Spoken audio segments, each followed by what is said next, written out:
I became an assistant flagman to Greg Wheeling, which Greg Wheeling is probably one of the greatest flagmen that I know, and he's smart. He's on top of things. I just enjoyed working with Greg. All right, Greg. So, give me your best Spanky Hall story. My best Spanky Hall story. The Spanky Hall inspires a lot of stories, and he was a good assistant. I mean, we were both, of course, a lot younger. This was some 35 years ago, something like that. But I could see then that he really had a heart for doing this. Well, that's not my style, but it's what Spanky enjoys, and it adds to the show. How did you get started in that, Greg? I grew up in racing. My father raced. I raced when we were young. What was your dad's name? My dad was Bill Wheeling. He raced mostly south of here, Mercer, Tri-City, those kind of places. But I raced when I was young, got married early, could see that I wasn't going to want to have to put the financial burden on my family that I'd seen done. But I wanted to stay involved, so I got involved with a crew that took care of, at that time it was Lernerville, Mercer, and Tri-City, and have stayed involved pretty much ever since. Dick and I first met, I'm going to say in probably '87. He started coming down to Sharon Speedway, and I was flagging there. Got to know each other. We had kids that were about the same age. Our wives enjoyed each other's company, so yeah, we've been good friends for a long time. As a flagman, can you have a relationship with the drivers? We struggled with that early on. You can have a relationship, and you almost have to, because that's where your life. I worked 3 racetracks a week. At that time, every racetrack ran at least a special a month midweek. So everybody I knew, and pretty much people I still know today, are involved in racing. So, but it has to start after the checkered flag falls, and then it has to stop when you go into gates the next week. You know, you can be friends, but you can't. You can be friendly, but you can't have friends there on site, because if you do, then you're not doing your job proper. First place I ever flagged was in Mercer, Pennsylvania. And the scorers would write down the lineups when the yellow came out.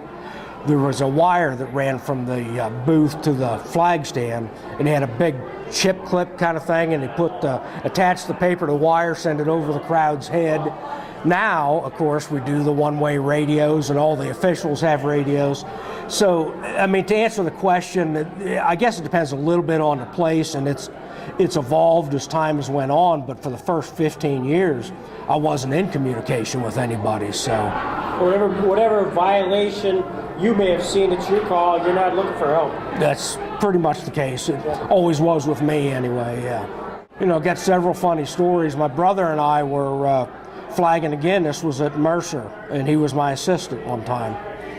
And a third of the way through the race, all of a sudden there's all this stuff flying through the air, and I mean, you're watching a racetrack, you're not focusing on things that are right in front of you. And time went on a little bit. He finally grabbed something and showed it to me as a $20 bill.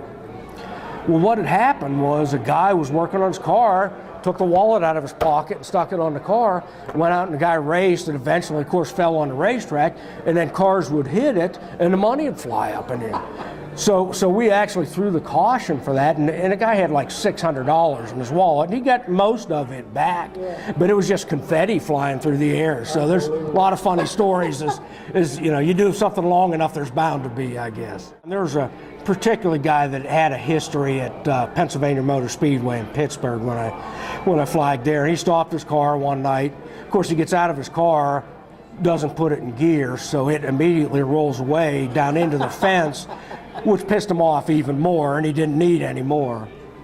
But yeah, he and his whole crew were coming up the stand, and my assistant says to me, he said, "You want to go down there?" I said, "No, I'm the guy who wants. If he's going to come, he's going to have to come up here where I've got a little bit of an advantage." But I work with good people, and they made sure that he never got there.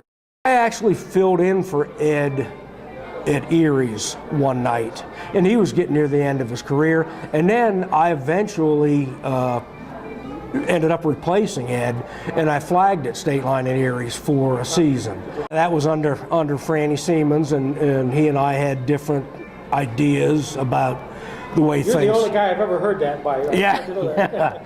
So, you know, I mean, obviously he owned the ball and he owned the court.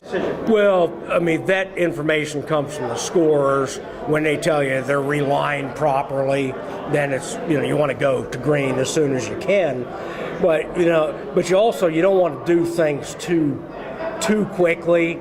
If they're halfway down the back chute and the scorer says, okay, it's time to go, you can't turn out the yellow and expect those guys. They have their visors up, maybe their motors aren't cleared out, you know, that kind of thing.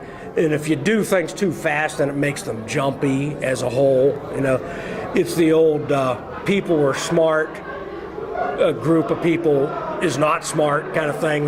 It's like a panic, not ready. So you want to keep things at a pace that everybody can be comfortable with. Do you have a favorite or two when you're flagging out there and you see drivers and some of them probably more successful or more interesting than others? Did you have a favorite or two? Well, I mean, I grew up. You couldn't really have a favorite doing what I was doing, but growing up, there was guys that I always watched, and you know, even from the flag stand, you admire guys that you watch week in and week out that are setting guys up for a pass, or maybe not necessarily faster, but they'll outthink them. They'll save their car so they get more at the end of the race. So, you know, I mean, I certainly had an appreciation for that kind of thing. Can you drop a couple names? Well, growing up, one of the first guys that I ever watched was a guy named Jan Opperman. He was a legendary sprint car driver.